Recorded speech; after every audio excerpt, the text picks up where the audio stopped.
सिर्फ अगर पूरा आता है तो। मैं आपकी बात का ना आंसर भी देता हूँ, और मैं आपको ना 5 चीजें बता रहा हूँ, और 5 चीजें ऐसी बता रहा हूँ जो एग्जाम में याद रखना, और ये 5 गलतियां भूल के भी मत करना। Yes sir. और ये गलतियां ऐसी हैं कि आपको ना पता नहीं लगेगा, बट आप वो गलती करके आ जाओगे, आपसे वो गलती हो जाएगी, उसका रिजल्ट इतना नेगेटिव इम्पैक्ट आपके रिजल्ट के अंदर पड़ेगा, आपको पता भी नहीं होगा कि मेरे से गलती हुई कहाँ है। जी सबसे सर। पहली गलती जो आपने दिसंबर या जून में कभी भी आपके लाइफ में कभी भी एग्जाम होंगे ना, सबसे पहली गलती तो ये है कि दूसरे का एक्सप्रेशन देख के उस एग्जाम हॉल के अंदर दूसरे का एक्सप्रेशन देख के आपने कभी ये नहीं सोचना कि पेपर मुश्किल है या आसान है। जी सर। ये मैंने पहले भी बताई थी। होता क्या हाँ है, सर, अगले बताया वाले था बच्चे आपने। के पास पेपर आया, उसने बोला ओ तेरी का, ओ माय गॉड, ये क्वेश्चन कहां से आ गया, होगा क्या, उसका एक्सप्रेशन होगा, हम समझेंगे पेपर मुश्किल आ गया। क्योंकि मुझे नहीं पता ना उसने कैसे पढ़ा है, मुझे नहीं पता उसने कितना पढ़ा है। तो सबसे पहली गलती जो हर बच्चा करता है, दूसरे के एक्सप्रेशन से ये सोच लेता है कि पेपर आया कैसे है। तो वो मेरी फैमिली के किसी बच्चे ने नहीं करना। मैंने पहले भी कहा था, एग्जाम हॉल के अंदर जाओगे ये सोच के बैठना कि एग्जाम हॉल में कोई नहीं है, सिर्फ मैं ही पेपर देने जा रहा हूँ, मेरा स्टडी रूम है, ये मेरे घर का आराम से रूम है, और आप बढ़िया पेपर दे के आओगे, दूसरों को इग्नोर करके चलना है। ठीक है। दूसरी जी गलती सर। आपने क्या नहीं करनी। दूसरी गलती, दूसरा अगर कोई बच्चा शीट मांग रहा है तो उसकी शीट्स वर्ड सुन के आपने घबराना नहीं है। क्योंकि हर बच्चे को घबराहट होती है कि यार वो शीट ले रहा है, हाय उसने शीट कैसे ले ली, हाय मेरे को इट मीन्स आता नहीं है, हाय मैं सही तो लिख रहा हूँ, मैं कम तो नहीं लिख रहा, कहीं मैं फंस तो नहीं जाऊंगा, मेरे नंबर कम तो नहीं आ जाएंगे। ये सबसे बड़ी मिस्टेक है आपकी, और जहां आप गलती करना स्टार्ट करते हो।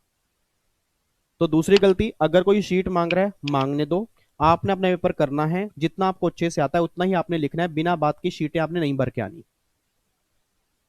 तीसरी गलती, जब भी आप पेपर अटेम्प्ट करते हो, जब भी पेपर अटेम्प्ट करते हो, कोशिश करो क्वेश्चन आंसर को सीक्वेंस में लिखने की। मतलब अगर आपने क्वेश्चन 1 स्टार्ट किया ना, तो कोशिश करो अगर वन यस के सर। 5 पार्ट हैं, A B C D E, ये पांचों एक साथ करने की। ठीक है। हाँ, अगर आपको सी पार्ट नहीं आता, या अभी समझ में हाँ। नहीं आ रहा, आपको लगता है कि बाद में मैं कर सकती हूं, तो उस सी का बीच में गैप छोड़ दो। ठीक है। बट अगर बिल्कुल ही नहीं सर। आता, आपको समझ ही नहीं आ रहा कि ये मैं कर ही नहीं सकती, ये पेपर ही बाहर से है, ये क्वेश्चन मुझे समझ में नहीं आ रहा है, मैंने किया ही नहीं है, फिर आप स्पेस मत छोड़ो, फिर आप सीखो। अगर बाद में टाइम बचा और आप कुछ लिखना पड़े तो बिल्कुल बाद में लिखना, बीच में मत लिखना। Yes sir. ठीक है। और ऐसा कभी मत करना कि पहले का ए कर लिया, दूसरे का बी कर लिया, फिर पहले का सी कर लिया, दूसरे का डी कर लिया, फिर तीसरे का ए कर लिया। ये जो बच्चे पेपर करके आते हैं, समझ लो एग्जामिनर पागल नहीं है, उसने आपके जैसे हजारों बच्चों के पेपर चेक कर लिए हैं, उसका टाइम वेस्ट मत करो। ठीक है ना। तो सिंपल, यस जितना, सर। हमेशा ध्यान रखना, जितना आप में से कोई बच्चा उसका टाइम वेस्ट करेगा तो इट मीन आपके नंबर कटते जा रहे हैं। तो कोशिश करो सारे पार्ट एक साथ करने की। ठीक यस है। सर। सारे पार्ट अगर नहीं आ रहे, थोड़ा सा डाउट है, जगह छोड़ दो, बिल्कुल भी नहीं आ रहा फिर छोड़ दो, फिर चाहे वो बाद में जाके कर लेना। बट कोशिश ये करो सीक्वेंस में लेके चलने की। बट हाँ, मैं ये नहीं कह रहा कि पहला क्वेश्चन पहले ही करना है, दूसरा उसके बाद करना, नहीं।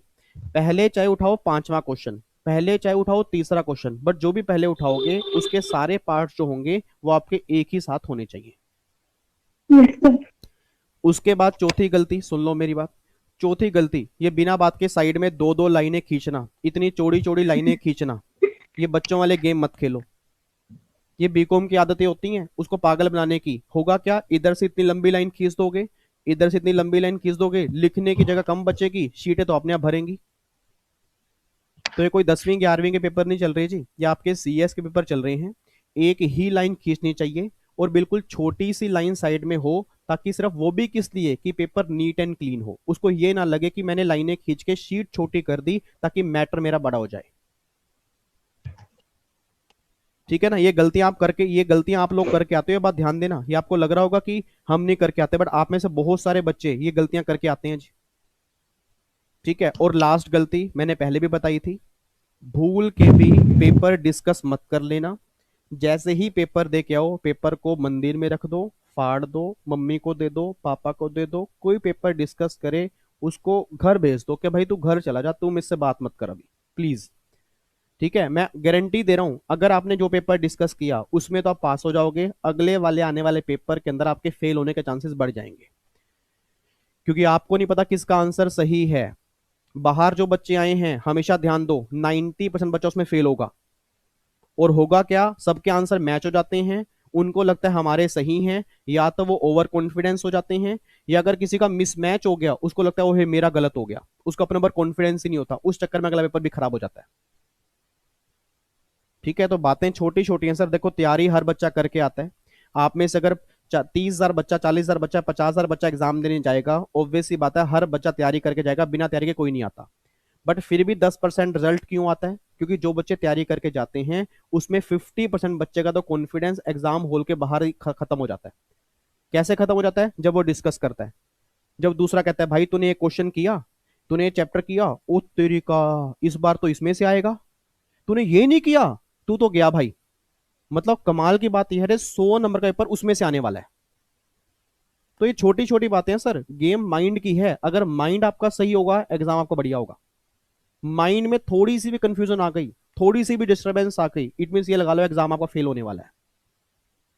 तो कोई भी अगर कहता है ना कि भाई ये नहीं किया वो नहीं किया यही आएगा, तो बोल देना कि कोई बात नहीं बेटा, ये आएगा ना, 100 नंबर का तो नहीं आएगा, 100 नंबर का तो नहीं आएगा ना, 10 नंबर का आएगा, 10 नंबर को बाद में देख लेंगे।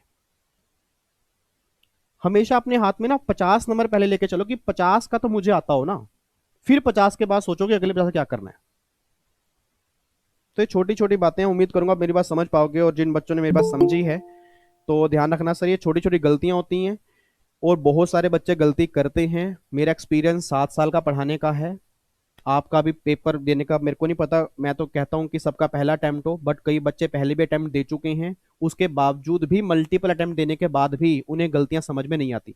फट्टे मार के आते हैं, शीटें भर के आते हैं, बिना बात की बातें लिख के आते हैं, इंग्लिश मैच नहीं करती उनकी, लाइनें मैच नहीं करती, कौन सा क्वेश्चन है आंसर चल कौन सा रहा है उन्हें वही नहीं पता होता, कहीं पेपर में अंडरलाइन नहीं है, कटिंग पे कटिंग है, बच्चों की तरह पेपर करके आ रहे हैं। ये सारी गलतियां जो हैं इस प्रोफेशनल लेवल के एग्जाम पे नहीं चलती, ये बात ध्यान देना। और ये गलतियां आप करते हो लो के पेपर में, और आपका लो ही कोर है, क्योंकि टेक्स्ट में गोले भरने हैं, उसमें तो गलतियां हो ही नहीं सकती। ऐसा तो नहीं है ना गोले भरने में भी आप डिजाइन करोगे, बिंदी लिपस्टिक मैनिक्योर पेडिक्योर, गोले भरने में तो कुछ होगा ही नहीं। ये सारी बातें तो लो के पेपर में होंगी, और लो के पेपर में आप अगर गलतियां करके आओगे, आपकी सीएस की लाइन है, आप खुद सोचो आपको पास क्यों करेगा। तो सिंपल सी बात है सर, कुछ बातें ना हमें भी सीखनी पड़ेंगी। इंस्टीट्यूट हर बार गलती नहीं करता, उसकी गलती हम देख लेते हैं, अपनी गलती नहीं हम देखते बस। क्योंकि सिंपल सी बात है, मैंने एक लाइन कहीं पढ़ी थी कि हम अपनी गलती के लिए तो वकील बन जाते हैं, दूसरों की गलती देख के हम जज बन जाते हैं। मतलब अपनी गलती हमने कर दी, उसको तो हम पूरा सेफ रखेंगे, दूसरों की गलती, जिसने दूसरे ने गलती कर दी ना, उसके लिए हम 2 मिनट के अंदर जज बन जाएंगे कि तूने गलत किया तूने सही किया। ठीक है, तो हमेशा अपनी गलती के लिए भी जज बन